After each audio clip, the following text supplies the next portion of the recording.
Thank you. Nice to see so many friendly faces today, and it feels really good to be back home. So thank you. Today I want to talk to you about learning a language of love in art and architecture. I was 12 years old when I fell in love with architecture walking the streets of Florence, Italy. I remember being completely mesmerized by this beautiful city, and I felt like the buildings would just breathe its history, culture, and soul.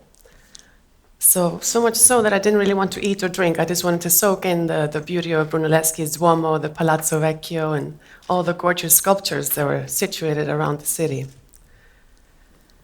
And I sometimes like to describe it like this, and I feel like ever since that day, this love has stayed with me. But I feel this is the key. It's when you're looking at a great piece of art, it's like falling in love. It's that emotional connection that you make to the object of beauty. And I'm interested in transferring this desire in art to the language of architecture.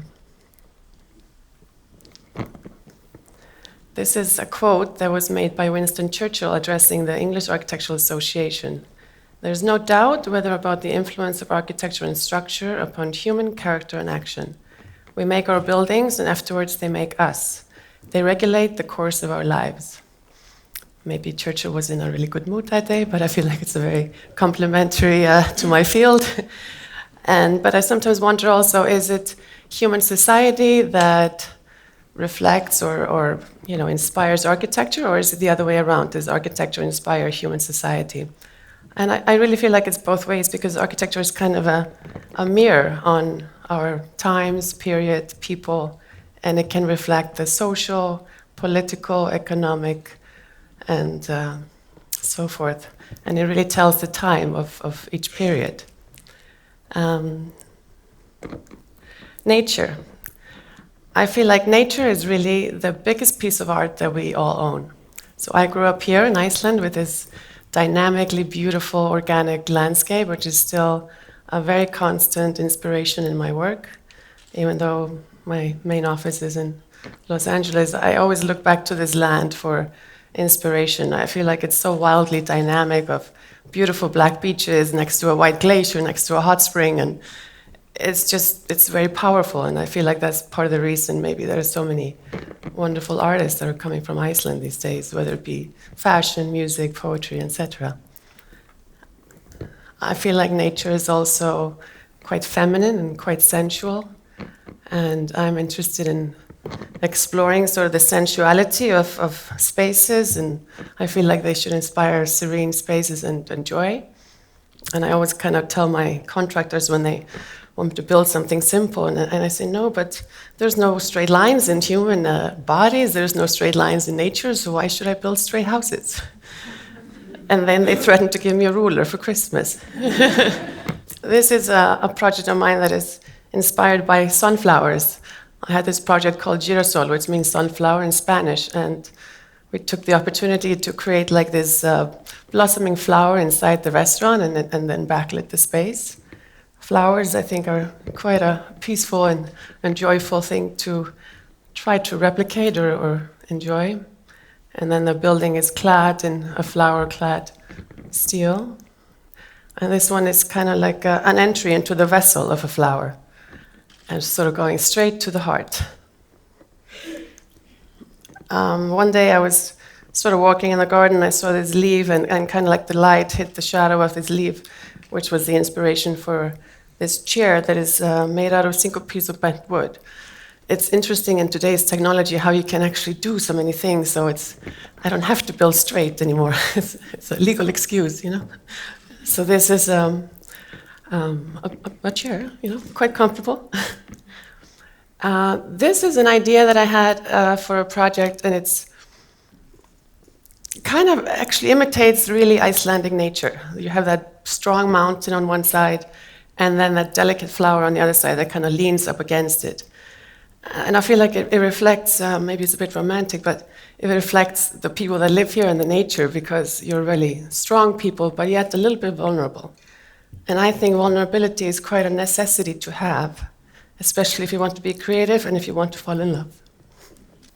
This is another project that was imitating flowers, lilies in this case, and it's just cut out of steel and reflects the outline of a beautiful lily. And this one is it's a door of an entry to a restaurant, and it's kind of like inspired by a piece of art that is also flowers. Speaking about art, I was in Miami last year for Art Basel, and I found myself standing in front of this Picasso painting and completely mesmerized by it. I fell in love with it.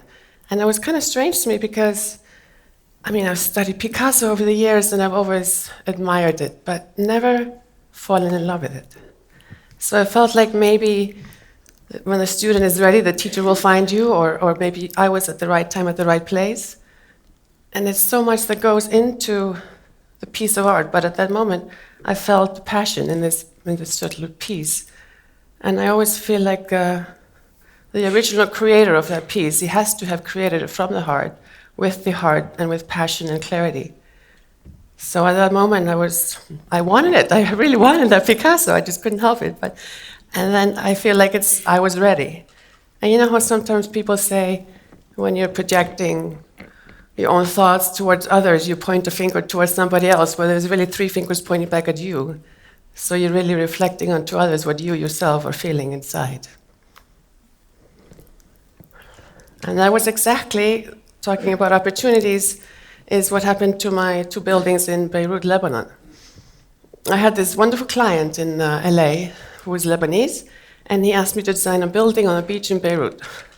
I was a bit scared to go to Beirut in the beginning. I didn't really know what to expect, but pleasantly surprised, much more so than I could ever imagine. It was just absolutely gorgeous. The people, the food, and how they would enjoy life like it was the last day ever. I think we had to dance in between courses of meals. It was just, the joy of the people was absolutely amazing. So this client then said to me, so Gulla, this friend of mine is going to build another building next to me, and I don't want an ugly building next to me, so I want to introduce you to this client too. So now I have 2 buildings in Beirut. This first one is actually inspired by some shells that I found on the beach, so visiting the site in Beirut, and they kind of come together, creating a wing that protects the building, but on a more functional level, there's also an elevator behind it that goes straight to the rooftop garden. And then this is the other building in Beirut, and inspired by a beautiful white rose. And since I'd already fallen in love with Beirut, and I happen to have really great friends from Israel, in my humble opinion, I was sort of hoping that this building could be a symbol of peace for the Middle East. Another creature in nature that I'm really fascinated by are butterflies. I love their delicacy and their sullenness and what they stand for. Happiness is like a butterfly. The more you chase it, the more it will elude you. But if you turn your attention to other things, it will come and sit on your shoulder. I feel like this is kind of true in human reaction as well. Maybe men, or I don't know. So, back to butterflies. This is a project directly, really, you can see the butterfly wings. This is my first project I completed in Japan. And this is the entry to a restaurant space. And then when you get inside, it's kind of like a cocoon shape of a tunnel that then explodes into flying butterflies all through the sky. Here's another small piece of furniture inspired by butterfly wings, where the base of the table is like a delicate wing, but in this case made from steel. I want to talk to you about something else. It's how you perceive things. I don't know about you, but I feel like anything I look at, I see a weird piece of sculpture out of it. I look at something on Instagram, and it could be a pair of shoes, but I see a larger-than-life sculpture out of it. This is probably something because I need glasses, but I'm not going to do that. But I feel like it's also, maybe you don't only see through your eyes, but you see what you want with your heart. So I saw this piece. I tore it out of a magazine. I believe it's an advertisement for jewelry, but surrounded by some butterflies. And I see an Olympic stadium. I think it's obvious. Don't you see it? It would be just gorgeous, white, huge structural concrete walls that are kind of protecting the athletes on the inside, the way they would perform their beautiful art. Fashion design is another media and art form that I think it's quite inspiring. I have lots of friends in fashion. I admire their craft and their dedication to their work. This is a dress by Alexander McQueen, which inspired my wall, kind of like a moving plaster. And I like to have movement in my work. I feel like sometimes people call architecture frozen music, but why does it have to be frozen? Can it just have a little bit of dance to it?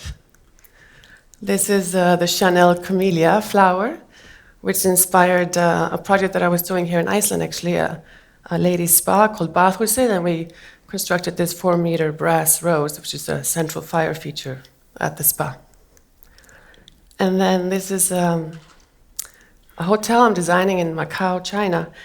And this was, I was driving home from work one day and I saw this big billboard with dresses, and there was these lines that kind of inspired me to draw this building like a lady's dress. It feels like it's dancing.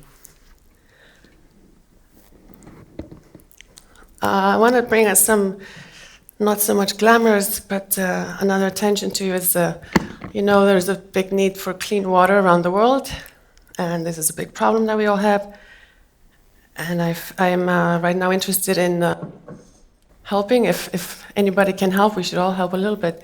I'm involved with some artists in New York creating a Moveable Museum to bring awareness to this issue. And the United Nations are involved. The artist is Maxi Cohen. He has been photographing water for the last 20 years. So we have this idea of situating a museum in the busiest sectors of each city, maybe at Times Square in New York, and then move it to Beijing. And the idea is you can just step inside and meditate and take a breather, enjoy life for a second, but also donate money to, relieve this dryness. And sort of started to play with the shape of this building, inspired by a single water drop. The shapes are sort of coming together slowly. And this is a couple of other projects that just proves that I still didn't get that ruler for Christmas. Each project I start, though, it's doesn't matter how many projects I've done. I feel like I'm always starting the next one like it's my first. I put a little bit of pen to paper and sketch something strange, and just with a little bit of insecurity and childish enthusiasm, I start each project, and I feel very lucky, and I continue each day very grateful.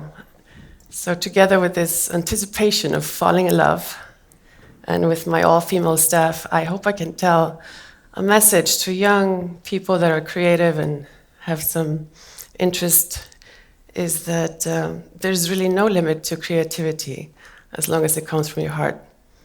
So I'll leave you with this. Think outside the box, but better yet, don't think, just feel it.